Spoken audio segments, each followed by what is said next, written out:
Akshay, can you listen me? Is I audible? I'm just enabling the editing in PPT. Yeah, please, please. I will not be taking much time, of course. Today I'm going to discuss how startup been actually evaluated on the colleges and universities. Whatever the startups are being there, the ESL, how they are going for. Yeah, so move on to the next slide. See, exactly the government of India has given the startup policy in 2019. What exactly they are showing is any business entity which has been recognized, which are doing the business for last 10 years, they comes under this startup policy. Earlier, we were recognizing only the 3 years back organizations as in startup, but now government of India has revised the year of cooperation and year of course working. That is for 10 years, and the turnover is not exceeding 100 crores. It's coming under the startup. This is the biggest, of course, legislation change on the startup policy 2019. The recognition has been given by DPIT on finding firm organization, and of course the certification of ATIAC. Please move on to the next one. So what exactly the ecosystem is, how big the ecosystem is. The startup ecosystem, we are having somewhere around 55,000 startups in India. The active startups in India in 2019 were somewhere around 40,000, and been some 385 startups being funded by government of India. And there are certain other funding deals have been actually witnessed. Likewise, 5,400 startup deals being witnessed. The Sucro Capital is the biggest exposed venture funding into startups, and Unicorns in India is the biggest startup funding VC, of course, I must say. Yeah, please move on to the next one. These startups, what this startup is actually doing. See, once we are into the startup, there are definite startup framework which we are talking about. Basically, the startup are actually working on the 7 pillars. What are those 7 pillars? Are that institutional support, simplifying regulatory process, ease in procurement, seed funding, venture funding, awareness and outreach program. And based on these only 7 pillars, government of India and even the institutions and universities, they're actually grading up the colleges how your ESL is working. Based on these 7 pillars, there are 26 action points on that, and 8 action points are based on the fieldwork. That is how the ranking is being allotted to each of the states through the startup funding. Please move on to the next one. So broadly, if you see how our exactly the startup is being funded, startup participation is being given through the pillar wise. The more you go through this data, of course, the highest number which you can code in as per the state is, although through Telangana or Tamil Nadu or this thing, Karnataka. But of course, all the states are now keep on working on the startup policy, and all the states are working towards the ESETs, towards the universities, towards the colleges. All the states are now working. Earlier, it was not such. There were, you can very well see on the board that Delhi was having some very few of the startups in the initial phases, but somehow it's been actually lifted up to 17. That is how the startup has been actually grading up as per the ecosystem keeps on working. Please move on to the next one. I'm not taking much time because, yeah. So how best the top performer was Karnataka, Kerala, and the aspiring leaders are Punjab, Telangana, Uttarakhand, Jharkhand. Why aspiring leaders? Because they keep on actually working on some of the stuffs on the startups. The very new things they have inculcated. And that is why they have been rated as aspiring one. Leaders are, of course, Maharashtra, Bihar, Odisha, and Rajasthan. And emerging startups comes in Tamil Nadu, Uttar Pradesh, Chhattisgarh, Sikkim, Nagaland, Mizoram. Even North Indian states also work there.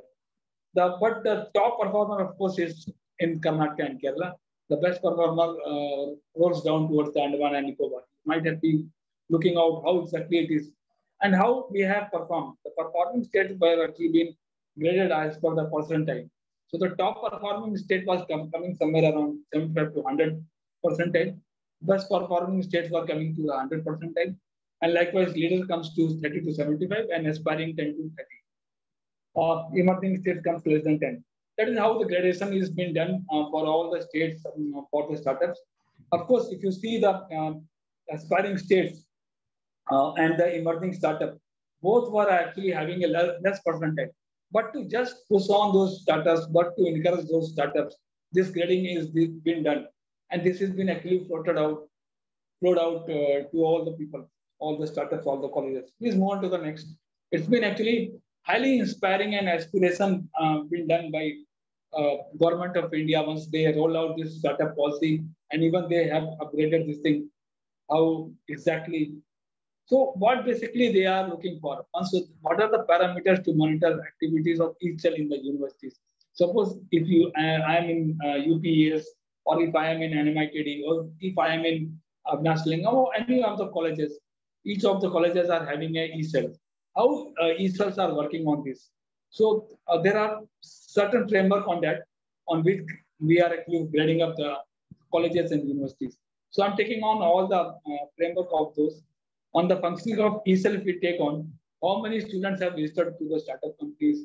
What are the startups actually went towards the incubators? Visit of students to the incubators, number of successful innovations converted to startups, and adoption to startup policy. This is the similar framework which has been actually circulated to all the colleges for functioning of the e-cell. Now coming to the funding innovation, if I talk about the funding innovation, how many ideas are actually being ported out from idea to prototype, then prototype to POC, proof of concept, and then through POC to the market? This has been actually done through the exercises. And based on those exercises, we are grading up the e-cells of all the colleges. Moving on to the resources, how good or bad you are into the resources. Resources means here, of course, once we are talking about the startup, mainly about the funding of those startups. The funding comes in not from center to state, or the states, or the institution funds are there, which are of course, if I compare the institution support or institution fund as compared to the grant from central or state, it's very marginal, but still the funding is being done by that, and even the sponsorship is being circulated through the various organizations. Even the CSR is being funded for this nowadays. So please move on to the next.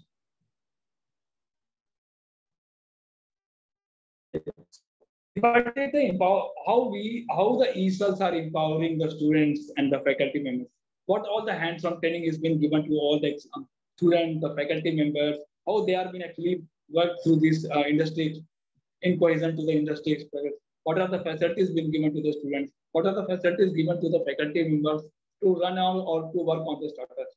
That is what we are actually talking about whenever we are talking about the empowering of students or the faculty. If I talk about the students or the universities or the colleges, how many programs they have hosted actually, either being funded by CSR or funded by other co-sponsoring the funders or sponsoring by universities, how many programs we have done towards the startups awareness or even the startup boot camps also. What is the faculty achievement is being done? So how many mentors are there in the startups? What are how many, of course, IP being generated? IP means you need to actually go for this thing. How you are going for IPR generation? What are all the this thing? If we talk about the IPRs, usually how many patents you have in your hand, or how many patents you have filed up, or how many startup been actually being patented by a particular organization or the universities. That is how the IPR is. Please move on to the next. Okay, and then comes what can be the participation achievement towards the students, how the college level competition is being actually done, how many students have been participated in that particular college level competition, what all competitions are there in the colleges, inter colleges level competitions are there, what are the competition being done through state level, likewise national level, and likewise the international level. So based on those, we are actually grading up. Coming out how the students' achievement as a winner, what all the how many students have been actually been graded as a top level or at the college level, those who have actually won on those ESL competitions. What are the inter-college level competitions been actually organized by the organization, and how many students have achieved on that? On the basis of this, we are actually grading. Likewise, on the state level competition, likewise in the national level competition, and likewise the international level competition. This is how we are actually grading up the student achievements as a winner for ESLs, incorporating or working towards the universities or working in the universities and the colleges. Please move on to the last. I feel, yeah. So if you see, I have shared the links here. This is a very useful links where you can actually get them and get the knowledge of how exactly the startup is working in India. What are the acronyms being used for startups? What are how the startup ecosystem is working? How this particular certification is being given for startups, and even how the competition level is being graded. The complete stuff is also listed in this particular link. You can go through the link. The state-wise ranking system is there. National ranking system is there, and also the university ranking system is there. That's all for today's, of course, in the public policy. Akshay, you can close this presentation. And I request all, by the time we are actually going to close the session, please switch on your video so that we can have a session. And actually do take the photographs of the session. So thanks for being with us. I'm very much thankful to all the mentors here today, especially Mr. Seetalji, and secondly, our fellow, he was there for us, guiding us how exactly we were working towards Indo-China relationship. Thanks for being with us. I request Arpita ji to close the session. Thanks. Well, thanks, Pradeep ji. Well, I will request to all the students that, as you know, our mentors have specified their email IDs. So if anyone has any queries, can ask them, not now, maybe later. And well, I hope that the students today loved the session. So please drop your comments in the chat box. And as the precision would like to end with the concluding session on the public policy, there's a very lovely quote by Mr. Williams when he said, "I learned that you have to evaluate the effects of public policy as opposed to intentions." And that's what we are trying to do so. Till then, take care, goodbye, and keep focus on the assignments that we have given to you. Come up with your ideas. If you have questions and queries, you have both the email IDs of the mentors. Ask the questions and doubts because it will help you to make an assignment pretty well. Till then, be safe. Yeah, I request all the students, please switch on the video. Once Akshay let us know that we have and fix, then only we can end up the session. So please switch on your videos so that we can have and fix. Today I'm not sitting on the board. I'm not using laptop or my system. So my IT team will help me out on that. Sure, sir. Only 7, 8 have turned on, so I'm just waiting for more. I request all to please switch on your videos so that we can have fix. I know it's been difficult to you all because you all are holidaying in your on your Sundays, but still. And stay connected for your third assignment with me and Sitaji.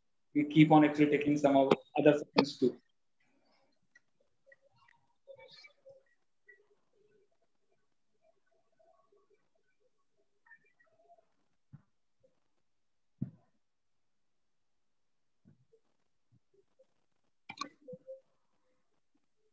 I have a request, Mr. Pradeep. Whenever, please. if the students are putting in a mail, if they can just write about Team VYING tournament and then put in their query, it will be easy for me to distinguish from the subject line. Okay. Students, please do refer Team VYING tournament whenever you are writing any of them to any of the mentor, because then only they can. Because even if I have to retrieve it, even if it goes anywhere in the spam or something, it'll be easy to retrieve. Like Team VYING, if we can just add in that, it will be easy. Thank you. Okay. Thanks, Shitali. Akshay, do let us know when we can end up. 12 students have turned on and I've taken the photo with them. Okay. So can we end up the session for the day? Okay, okay, sir. So thanks, students. Stay healthy. Thank you to all. I'm ending up the session for the day. Thank you. Thanks. Bye to all. Thank you, ma'am.